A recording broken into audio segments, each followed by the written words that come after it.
Baik, assalamualaikum warahmatullahi wabarakatuh. Selamat pagi teman-teman siswa kelas 8.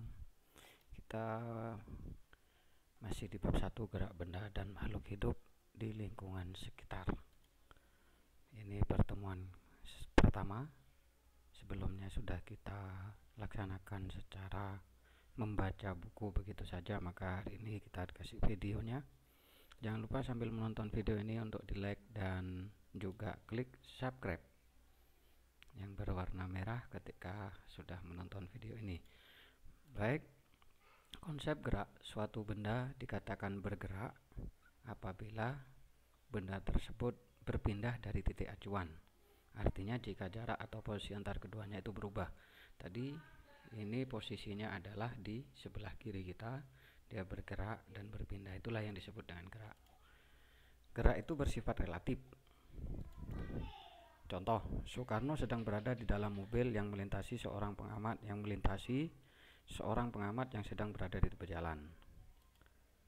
Nah, Soekarno di dalam mobil yang melintasi seorang pengamat yang berada di tepi jalan.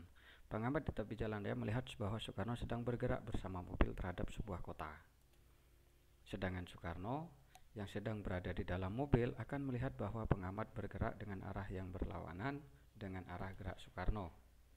Jadi gerak benda itu bersifat relatif, tergantung pada pengamat dan titik acuan yang dipergunakan. Jadi kalau Bung Soekarno tadi melihat dari dalam mobil, pengamat di tepi jalan itu bergerak berlawanan, begitu juga sebaliknya.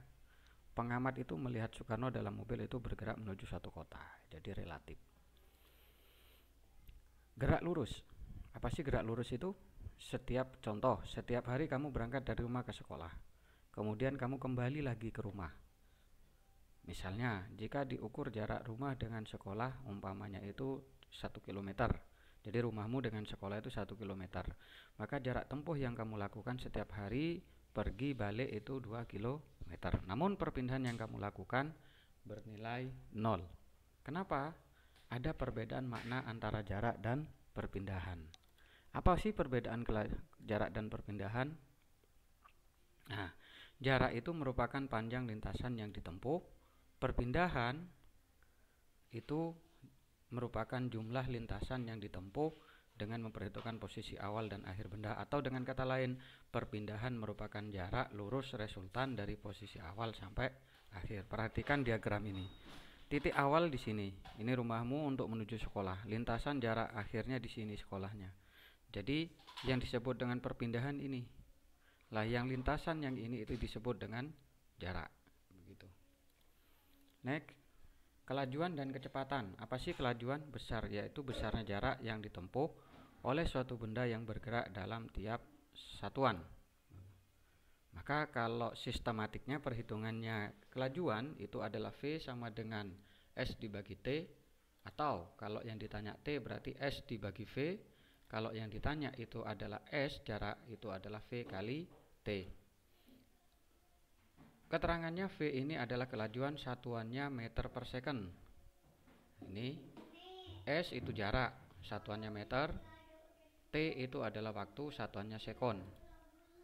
Ini gerak lurus beraturan. Perhatikan gerak lurusnya beraturan. Jadi kalau stiker timer ini sama jaraknya.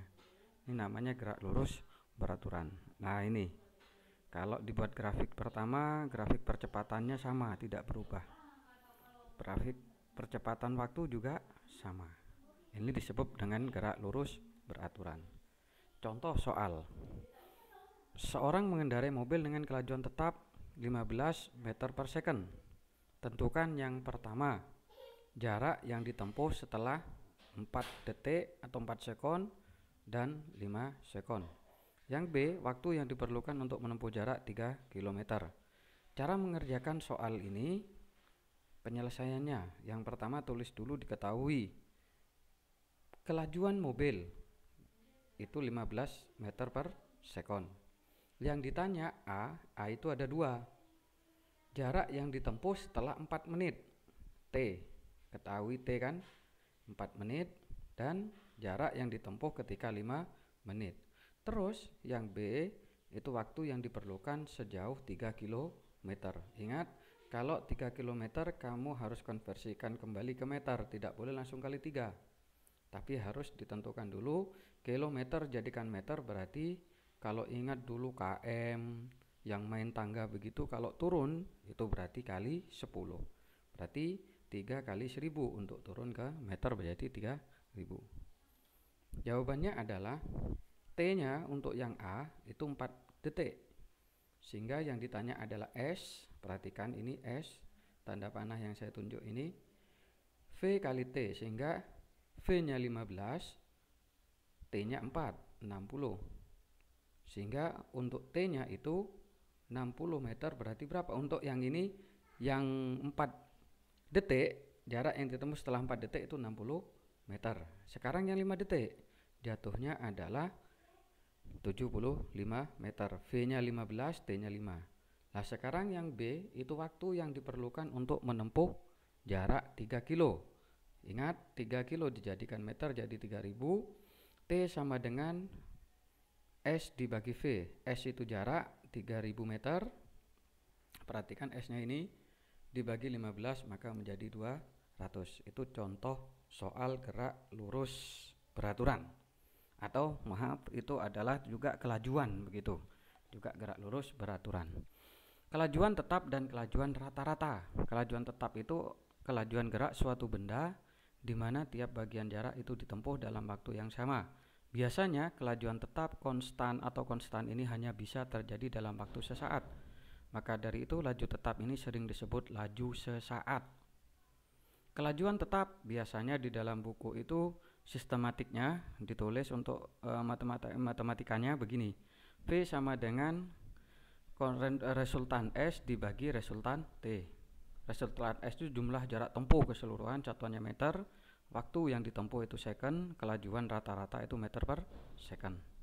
Sekarang gerak lurus berubah beraturan. Ada yang berubah dipercepat, ada yang berubah diperlambat. Perhatikan, ini berubah. Ini namanya berubah dipercepat, begitu. Pelan, agak sedang, laju. Itu namanya gerak lurus berubah beraturan dipercepat. Gerak lurus berubah beraturan itu gerak benda dengan lintasan lurus dengan kelajuan selalu bertambah secara teratur. Akibatnya apa? Yang terjadi gerak benda yang dipercepat secara beraturan atau bergerak benda diperlambat beraturan. Bisa jadi kalau umpamanya kita dalam posisi laju naik mobil kandap, umpamanya di depan ada lampu merah yang semestinya laju otomatis diperlambat. Itu namanya gerak lurus berubah beraturan diperlambat. Lah, setelah lampu merah kita naik lampu hijau, jalan mobil pelan-pelan makin laju, itu disebut dengan gerak lurus berubah beraturan dipercepat. Contoh gerak dipercepat beraturan itu adalah benda yang jatuh bebas, kayak kelapa jatuh dari atas itu percepat, gerak lurus berubah beraturan dipercepat. Kalau diperlambat itu adalah benda yang dilempar tegak lurus ke atas. Kamu lempar bola ke atas, dia pertama kamu lempar dia laju, secara otomatis makin lama dia makin pelan, sehingga akan jatuh. Ketika jatuh dia semakin laju. Itu dipercepat namanya. Percepatan sekarang. Percepatan itu besarannya adalah A sama dengan delta V dibagi delta T. V, T dan dikurangi VO dibagi T, TT dan TO. Artinya apa? A percepatan, delta V perubahan kecepatan, delta T perubahan waktu, VT itu kecepatan terakhir, kecepatan awal itu VO. Contoh soal. Seorang mengendarai sepeda motor mula-mula kecepatannya 18 km per jam. Setelah 10 menit atau 10 sekon kemudian percepatannya menjadi 54 km per jam. Berapa percepatan sepeda motor tersebut? Perhatikan angkanya 18 km per jam. Kamu harus merubahnya ke bentuk meter per second. Penyelesaiannya seperti apa? Baik, diketahui mula-mula kecepatan mula-mula 18 km per jam. 18 km kamu kalikan 1000, 1 jam kamu jadikan detik. Berarti 18.000 dibagi 3.600 ketemunya 5 meter per second. Kecepatan akhir, nah ini cepat akhir VT ini 54 per jam, per kilometer per jam. Dirubah ke meter dan per second. Waktu yang diperlukan dalam menempuh jarak segini adalah 10 detik. Yang ditanya adalah berapa percepatan sepeda motor tersebut? Pada jawaban ini saya kasih V1, V2. Artinya apa? V1 ini VO, V2 ini adalah VT. Terserah kalian nanti mau pakai V1 atau V2 atau VO atau VT. Rumusnya adalah percepatan sama dengan delta V dibagi delta V. Gitu ya. Maka ketemunya apa?